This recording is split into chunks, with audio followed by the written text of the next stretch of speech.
The 17 News at Sunrise podcast is brought to you by Clinica Sierra Vista. Welcome back to the 17 News at Sunrise podcast, where we share your news on your schedule. Working in the spirit of the Golden Empire, this is 17 News at Sunrise. Good morning to you. It's 5 a.m. and I'm Eitan Wallace in for Alex Fisher. And I'm Nicole Gitsky in for Maddie Jansen. And if you didn't realize, yesterday was a hot one, but unfortunately might stick around. Oh, yes, it might stick around. It was really hot. You know, beautiful day over at the park at Riverwalk, 1,000 Flags. But if you went out there even for a few minutes, definitely a lot of sun. I think it was a lot of pool weather yesterday, yes. Or indoor air conditioning. Indeed, yes it was. And will it stick around? Well, here is Chief Meteorologist Alyssa Carlson. Good morning, Alyssa. Good morning, Eitan and Nicole. Yes, the flag yesterday, we were out there at 1,000 Flags. We made it 15 minutes and we had to leave because it was so hot. How hot was it? Well, we made it up to 102 yesterday. Now, the record was 110, so we were still far from that. But 102, first triple-digit day of the year, and that was the last day of May. So we made it for the month. Now we kick off June. 78 degrees currently here in the city, 57 in Tehachapi, 63 in Lake Isabella, 60 in Fraser Park, 77 in Taft. And we still have an excessive heat warning for the valley, and that is going to run through Wednesday. Meanwhile, dry conditions out into eastern Kern County as well, looking for conditions there that would warrant, again, more heat. So that will continue up and down the valley floor as well as over into the desert areas. Very dry, very hot. Temperatures today could be upwards of 105 around the valley. Yes, temperatures starting out here close to 80 already at 7 a.m. and then at 11 a.m., 95 degrees. A very hot day, and in the mountains, 68 degrees at 7, by 11, 87, and at 3 o'clock, 90, and that is for the mountains. We're going to talk much more about this heat wave coming up in your complete pinpoint forecast. Very hot. All right, thanks, Alyssa. See you shortly. Meantime, happening today, President Biden speaks in Tulsa, Oklahoma, remembering the massacre that killed hundreds of black Americans and destroyed a thriving business community there a century ago this week. Tracy Potts has that story, plus a new deadline for Washington to come up with a plan to rebuild the country's infrastructure. Eitan, good morning. Good morning, everyone. The president heads west today to remember what many consider a stain on American history and the ripple effect it's still having today. A decade of black wealth destroyed in 2 days. I still see black men being shot, black bodies lying in the street. I still smell smoke and see fire. I still see black businesses being burned. I still hear airplanes flying overhead. I hear the screams. I have lived through the massacre every day. President Biden heads to Tulsa, Oklahoma today to remember what happened there 100 years ago this week. A white supremacist mob burned down the Greenwood community, known as Black Wall Street, a thriving business hub for black families and professionals. Some 300 people died, nearly 10,000 were left homeless. Federal mortgage rules, redlining made it impossible for them to rebuild. President Biden says the federal government must reckon with and acknowledge the role that it has played and longstanding racial inequities that remain. All of us are created equal and deserve to be treated that way throughout our lives. Rebuilding America, that's the president's focus this week. He's meeting with the lead Republican negotiator in hopes of narrowing the $700 billion gap in the party's infrastructure proposals. The White House is giving Republicans 1 week till next Monday to strike a deal. Senate Democrats say they will move forward with the president's plan with or without Republican support. Tracy Potts, 17 News. Time now, 5:04, and Vietnam's health ministry announced over the weekend that it has detected a highly transmissible new variant of the coronavirus that has helped fuel a recent wave of infections in the country. Health officials warn this new variant spreads quickly by air. No cases of it have been reported in the U.S., and with COVID variants driving new waves of infection, especially across Asia, there's renewed attention on the origins of the virus. There's going to be COVID-26 and COVID-32 unless we fully understand the origins of COVID-19. President Biden last week set a 90-day deadline for U.S. intelligence agencies to get closer to knowing whether the virus spread from a bat through an animal to humans, or if it's possible it leaked from a lab. And now to the latest on the coronavirus here in Kern County. Public Health reported 20 new COVID-19 cases yesterday and no new deaths. The state reports 34 people are hospitalized with more severe symptoms of the virus. 6 of them are being treated in intensive care units. And Bakersfield College's Student Health and Wellness Center is holding a pop-up COVID-19 vaccine clinic at Emmanuel Lutheran Church today. They're giving shots of the Moderna vaccine from 5 p.m. until 8 o'clock this evening at the church at 800 Baker Street. You can walk up or make an appointment, and BC will hold a second clinic at the church on June 29th. And KGET is partnering with Bakersfield College and the United Against COVID-19 Coalition to get more Kern County residents vaccinated.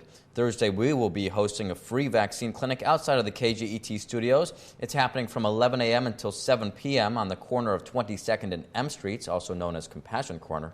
Kern Medical will be on hand to administer both the Pfizer and Johnson & Johnson vaccines, and they will return on June 24th to administer the second dose of the Pfizer vaccine. To register, you can visit myturn.ca.gov or call the United Against COVID-19 Coalition at 383-2588. And over in Taft, local health groups are teaming up for a mobile vaccine clinic this Saturday. It's June 5th at the First Assembly of God Church on Asher Avenue from 10 a.m. until 2 p.m. Walk-ins are welcome. For a list of more clinics throughout the month of June, just head to our website, kget.com, and click on the hot link icon. Now in education news, after a year of distance learning, Kern High School District seniors are walking across the stage to accept their diplomas. The first ceremony is today for those graduating from the Regional Occupational Center, followed by those with career technical education tomorrow. Most of the ceremonies will be taking place next week, June 8th and 9th. There are a couple ceremonies set for June 10th and 11th. For a full list of dates and times, head to our website, kget.com. And the historic Bakersfield Fox Theater is honoring the graduating class of 2021. On June 13th, the theater marquee will display a message of congratulations to all school grads. They're encouraging all students to come out with your cap and gown and take pictures in front of their marquee. Well, time is running out to give our homeless community a helping hand through our Shoes for Our Homeless drive. Our partners at Guarantee Shoe Center say they have surpassed their goal of more than 3,000 pairs of shoes donated during the drive, and they want to keep the momentum going, and that's why they are extending the drive through tomorrow. You can bring your new and gently used shoes directly to the Guarantee Shoe Center near the intersection of 21st and Chester Avenue. That's 21st Street and Chester Avenue. You can also drop off shoes at the lobby of the KGET studios right here at Compassion Corner in the area of 22nd and L Streets. Shoes collected will be donated to the Bakersfield Homeless Center. And Memorial Day may be over, but we still want to honor local heroes in our community. You can do that by nominating someone for the KGET Hometown Heroes Photo Sweepstakes. Just upload a picture and brief description of any local hero who is making a difference in our community. And as our thanks to these hometown heroes, we will randomly draw a winner June 30th, and that winner will receive a $150 Visa gift card. Now in entertainment news, warmer weather means more outdoor activities, and the city of Bakersfield is bringing back a local favorite this weekend, movies in the park. The Recreation and Parks Department will host free movie screenings at various parks each Friday night through July 23rd, starting this Friday with the 2001 animated film Shrek at the park at Riverwalk, located on Stockdale Highway. Screenings begin at dusk, and families are welcome to bring picnic gear, lawn chairs, and snacks. Now, for the complete schedule, you can head to our website, kget.com.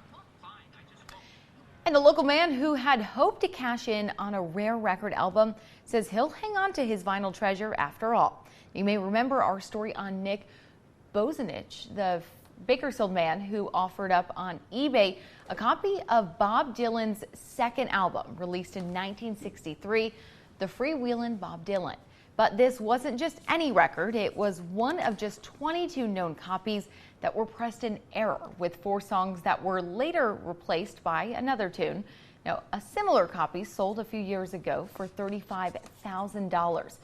Bosanich put the record on eBay last Monday. Dylan's 80th birthday, and the sale concluded yesterday. He tells 17 News the final bid was $27,300.52, which did not meet the price set by Bozanich. He says he might try again someday. Very interesting. Oh my gosh, can you believe that an album can go for that much? That's fascinating. How cool. Fascinating indeed.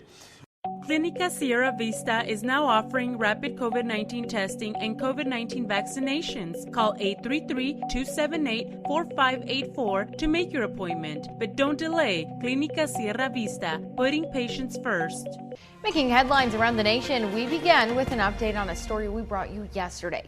New security camera video shows the 3 gunmen tied to a mass shooting in South Florida. This video shows an SUV driving into what appears to be an alley early Sunday, with 3 masked gunmen hopping out and running out of frame to a banquet hall, shooting 23 people standing outside, killing 2 of them, then running back to the SUV seconds later before the video takes off. The SUV was found yesterday submerged in a canal, police confirming it was the same one driven by the suspects. Police say the SUV had been reportedly stolen on May 15th. Investigators say the shooting stemmed from an ongoing rivalry between 2 groups of people. No arrests have been made. Well, tennis star Naomi Osaka has withdrawn from the French Open. Osaka, who won the last 2 majors she played, created controversy at the start of the French Open by saying she would not be talking to the media after her matches. Osaka was fined by the tournament and faced increasing penalties. She apologized yesterday and admitted that she has suffered from long bouts of depression since playing in the U.S. Open in 2018. After taking some time off the court, Osaka says she wants to meet with tour officials and discuss ways to make things better for the players. Well, making headlines around the state, a San Bernardino County Sheriff's deputy was shot and killed last night following a pursuit in Yucca Valley. The Sheriff's Office says the incident began just after midnight when deputies spotted a man driving a motorcycle without license plates. San Bernardino County Sheriff John McMahon says the man led deputies on a pursuit before running into a nearby desert area. McMahon says the deputies found the abandoned motorcycle, and when they searched the area, the suspect started shooting. Deputies returned fire and killed the suspect. The fallen deputy was confirmed as 43-year-old Sergeant Dominic Vaca. Sergeant Vaca was a 17-year veteran with the department. The investigation continues. And a small plane turned a busy Los Angeles highway into a landing strip yesterday. The video shows the single-engine Cessna traveling down the 101 freeway just north of LA. The plane landed in the southbound lanes in Westlake Village and was seen traveling in the same direction as traffic. The pilot reportedly notified traffic control that the plane was in trouble and needed to make an emergency landing. It's not clear what exactly went wrong, though, and no injuries were reported. The FAA and the NTSB are investigating. KGET Business Watch is brought to you by Grapevine MSP Technology Services, the Valley's leading IT service provider. Welcome back. This Saturday marks National 529 Day. Don't know what that means? Well, you're not alone. A 529 plan is a way to stash that money away to help pay for your child's education. And many Americans don't even know the tool exists. CNBC's Sharon Epperson explains. Senior year! I can't believe it. For Patricia Roberts, her son Ben's graduation from Clark University in Massachusetts will mark 2 important milestones. We're going to be celebrating both his academic achievement and our achievement as a family in preparing for the cost of it. Roberts, author of Route 529, A Parent's Guide to Saving for College, was able to pay for those costs with Ben's merit scholarships and money she and her husband had put away in 529 plans, tax-advantaged savings accounts specifically for education. How does it feel to know that you are graduating debt-free from college? It feels amazing. In 2021, an individual can give up to $15,000 per beneficiary to a 529 plan without paying gift taxes. Every dollar helps. Saving $100 a month over 18 years can result in a balance of over $31,000. So how did you crack the code and figure out the best way to save in a 529 plan? As a family, we looked at our expenses and we realized how much we could save had an awful lot to do with what we were spending. We adjusted our lifestyle. Other families may be doing the same. Nationally, total 529 plan contributions have increased over 11% in the past year. During the pandemic, we couldn't travel, couldn't eat out a lot. That's a lot of savings as well that can be redeployed to goals. And education often comes to the forefront. After building up savings, financial advisor Lizetta Braxton says make a plan for spending it. A lot of people are not aware that 529 plans could not only be used for college expenses, but also private school. As well as apprenticeships, technical schools, and graduate studies. But for most families, this is one of the proudest moments in my life that our child will graduate debt-free. Using 529 plans to pay for college is the ultimate goal. For CNBC, I'm Sharon Epperson. Working in the spirit of the Golden Empire, this is 17 News at Sunrise. The 17 News at Sunrise podcast is a production of KGET and Nexstar Media Group. For more on all of the headlines in today's show, head to kget.com.